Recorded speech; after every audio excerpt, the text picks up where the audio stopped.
When it comes to the Myers-Briggs thing, introverts and extroverts can usually get along with each other. Thinkers and feelers might each think that the other is kind of weird, but they can still usually get along pretty well too. And judges and perceivers might come to loggerheads with each other sometimes, but it's nothing compared to the conflicts that can come up between intuitives and sensates.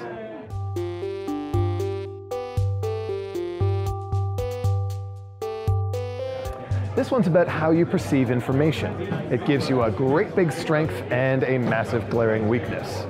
To seriously oversimplify it, sensory perceivers can't see the forest for the trees, and intuitive perceivers can't see the trees for the forest. And S is concerned with the facts. They want to know what is. The questions they ask are who, what, where, and when. And N is more concerned with the underlying principles behind something. The questions they ask are why and how. And S will work diligently, step by step, and carry things that are firmly established to the next level. And N will work in fits and starts, with blazing bursts of energy and originality spaced between long bouts of boredom and inactivity, and they will come up with things nobody's ever even imagined.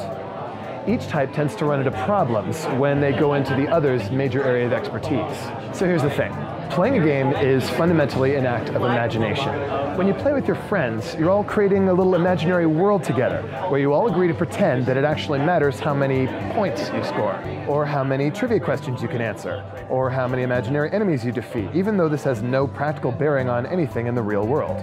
Whether it's a casual mainstream game like Trivial Pursuit or Monopoly, or a more modern design like Pandemic or Lords of Waterdeep, you can't actually play unless you're willing to imbue some importance to things that don't actually exist. And this can be a huge problem for sensates looking for a game, especially the ones who are way down at the far end of the scale. If there's nothing real at stake, they feel like they have no reason to care about the outcome. Now, not every sensate is quite that far down the scale, of course. For the ones closer to the middle, a game can be interesting as long as it feels realistic or has some sort of basis in reality.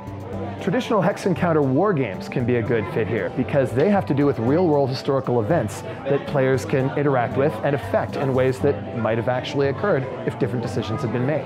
Historical details and the minutiae of different military units and their capabilities can be like candy to a sensate.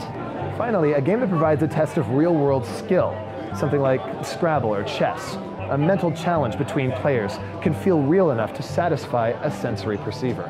So, what kinds of games do intuitive perceivers like? Well, pretty much everything else. Euro games, American-style games, party games, kids games. Intuitives can enjoy just about all of them. Well, except maybe trivia games. Those are mostly about details, and intuitives aren't so big on dealing with those. Some games have a lot of fiddly rules and details that can be hard for an intuitive perceiver to keep track of unless they're also intuitive as part of the game. For example, in Conquest of Nerath, you've got some things like boats that can move on water, and you've got other pieces like dragons that can fly over land or water, and you've got other things like foot soldiers that can only move on land. Keeping track of which kind of piece can move where might be a lot of details, but because they make sense within the context of the game, intuitively, intuitives can handle them without a problem. An extreme intuitive will be mostly interested in the big picture strategy of the game and probably won't be so interested in dealing with the nitty-gritty details. The more rules they have to worry about, the less interested they'll be. Their best bet will probably be abstract games like chess or Go. And now for the big problem. What if you've got both types in the same group and you need one game to satisfy them all together?